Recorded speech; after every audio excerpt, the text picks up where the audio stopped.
Stage पे India गठबंधन के वरिष्ठ नेता खारगे जी, सोनिया जी, शरद पवार जी, भगवंत मान जी, चंपा सोरेन जी, अखिलेश यादव जी, तेजस्वी यादव जी, सीताराम येचुरी जी, फारूक अब्दुल्ला जी, डी राजा जी, भट्टाचार्य जी, महबूबा मुफ्ती जी, डेरेक ओब्रायन जी, कल्पना सोरेन जी, त्रिची सिल्वा जी, सुनीता केजरीवाल जी, देवराजा जी, तिरुतोल जी, खुर्रम अनीस उमर जी, और स्टेज से मैं केजरीवाल जी और सोरेन जी का भी नाम लेना चाहता हूं, क्योंकि वो आज यहां है नहीं, मगर दिल में हम सब एक साथ खड़े हैं। भाइयों और बहनों, इंडिया गठबंधन के कार्यकर्ताओं, आप सबका यहां बहुत बहुत स्वागत, नमस्कार।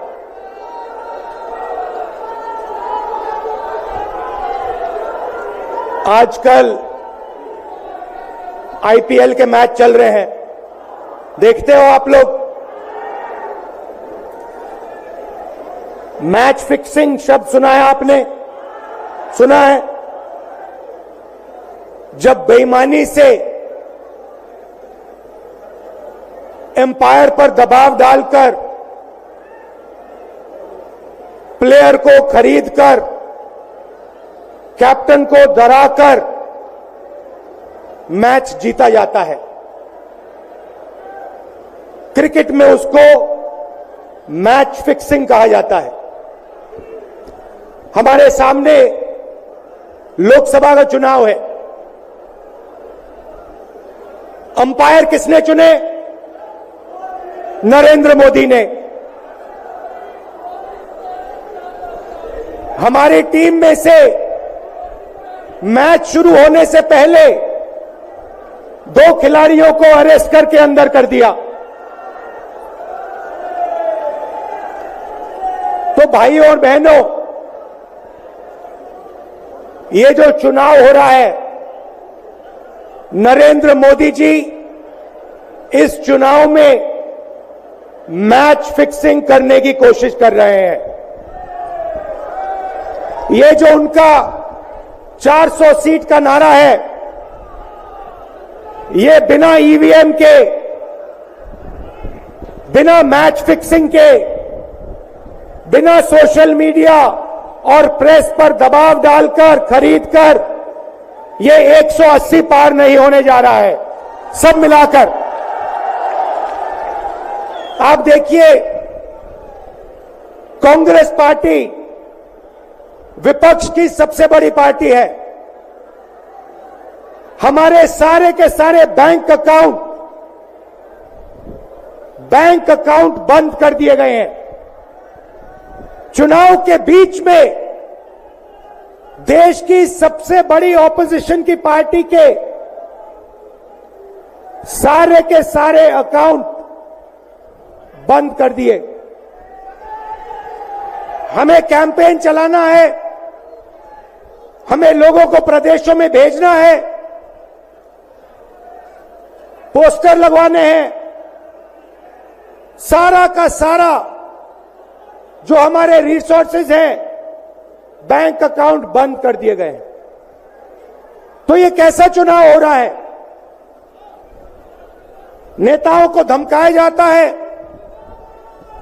पैसे देकर सरकारों को गिराया जाता है, नेताओं को जेल में डाला जाता है।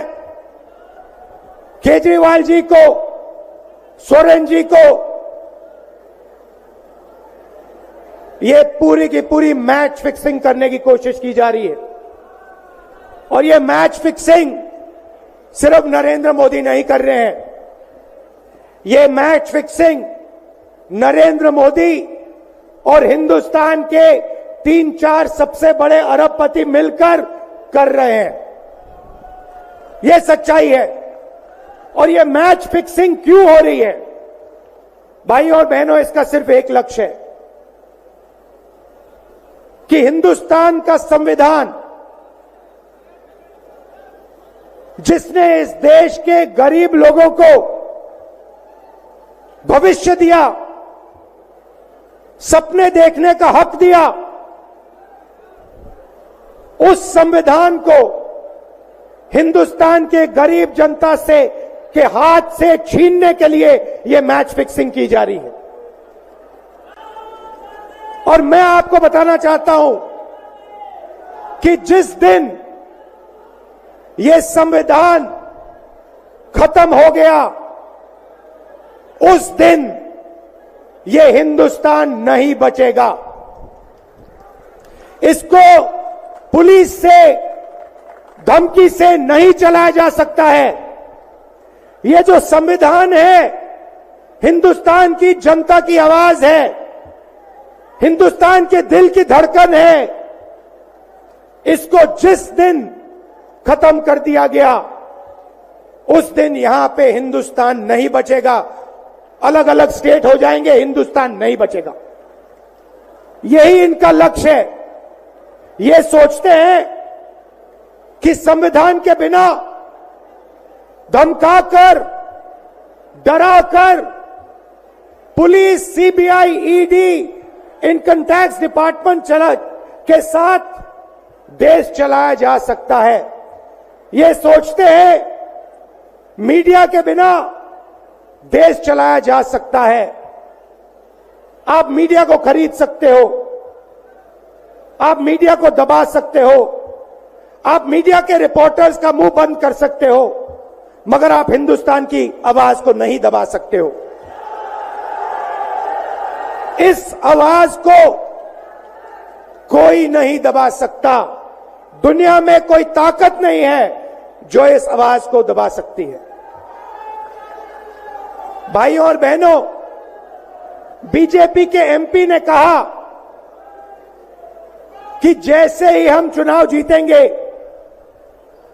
मैच फिक्स करके 400 सीटें जीतेंगे, वैसे ही हम संविधान को बदल देंगे, संविधान को रद्द कर देंगे।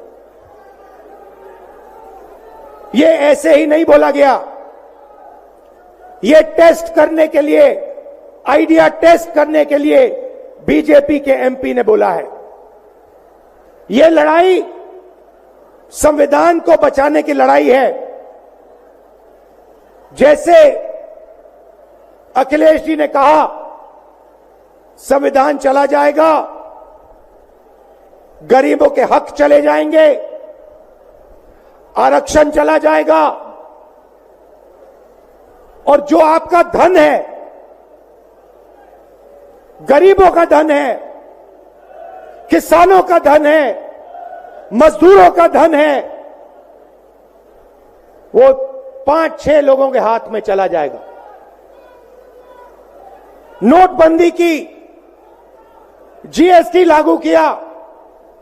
मुझे बताइए, जीएसटी से, नोटबंदी से किस गरीब व्यक्ति को फायदा हुआ? किस छोटे दुकानदार को फायदा हुआ? किस किसान को फायदा हुआ? किस बेरोजगार युवा को फायदा हुआ? किसी को नहीं। 40 साल से सबसे ज्यादा बेरोजगारी हिंदुस्तान में आज है। 1% लोगों के पास हिंदुस्तान का पूरा धन, 22 लोग हैं। जितना धन उतने उनके हाथ में है, उतना ही धन 70 करोड़ लोगों के हाथ में है। ये संविधान को क्यों मिटाना चाहते हैं? क्योंकि आपका धन जो है आपसे छीनना चाहते हैं। मैंने जाति जनगणना की बात की, किसानों के एमएसपी की बात की, युवाओं को रोजगार देने की बात की। यही देश के सामने सबसे बड़े मुद्दे हैं। मगर एक बात याद रखिए, अगर आप लोगों ने पूरे दम से वोट नहीं दिया तो इनकी मैच फिक्सिंग कामयाब हो जाएगी। यह आप भूलिए मत। और जिस दिन मैच फिक्सिंग कामयाब हो गई, उस दिन आपका संविधान, हमारा संविधान खत्म हो जाएगा। जिस दिन संविधान खत्म हो गया, उस दिन हिंदुस्तान के दिल पर एक बहुत बड़ी चोट लगेगी। तो ये जो चुनाव है, ये चुनाव कोई मामूली चुनाव नहीं है। ये चुनाव हिंदुस्तान को बचाने का, संविधान को बचाने का, और जो गरीबों का हक है, किसानों का हक है, पिछड़े वर्गों का, दलितों का, आदिवासियों का, गरीब जनरल कास्ट के लोगों का हक है, उसको बचाने का हक है, उसको बचाने का चुनाव है। यह बात आप याद रखिए, क्योंकि अगर यह चुनाव जहां मैच फिक्सिंग की जा रही है, वो पूरे देश को दिख रहा है, बीजेपी के लोग कह रहे हैं। कल में से एक व्यक्ति मिलने आया, मुझे कहता है मैं ट्रेन से आया, मेरे साथ बीजेपी के कार्यकर्ता बैठे थे, उन्होंने कहा कि कुछ ना कुछ गड़बड़ है। यह सच्चाई है। इलेक्शन कमीशन के लोगों को नरेंद्र मोदी जी ने बैठाया, दो नेताओं को, दो चीफ मिनिस्टरों को जेल में डाला। चुनाव से कुछ ही महीने पहले अगर डालना था तो 6 महीने बाद डाल देते, 6 महीने पहले डाल देते। नहीं, चुनाव से 2-3 महीने पहले 2 चीफ मिनिस्टर को डालना था। आपने हमारे बैंक अकाउंट बंद किए। बैंक अकाउंट बंद करने थे, 6 महीने पहले करते, 1 साल पहले करते, 6 महीने बाद करते, कोई फर्क नहीं पड़ता। आप चाहते हो कि विपक्ष चुनाव ना लड़ पाए, और इसीलिए आपने कांग्रेस पार्टी के बैंक अकाउंट रद्द किए, आपने इलेक्शन कमीशन में अपने लोग बैठाए, आप जुडिशरी पे दबाव डाल रहे हो, क्योंकि आप चाहते हो कि मैच फिक्स हो, संविधान रद्द किया जाए और आप सत्ता में रहो। मगर भाइयों और बहनों, मैं सच बोलता हूं, और मेरी बात आप अच्छी तरह सुन लो। अगर हिंदुस्तान में मैच फिक्सिंग का चुनाव बीजेपी जीते और उसके बाद संविधान को उन्होंने बदला, तो इस पूरे देश में आग लगने जा रही है। जो मैंने कहा याद रखो, ये देश नहीं बचेगा। ये चुनाव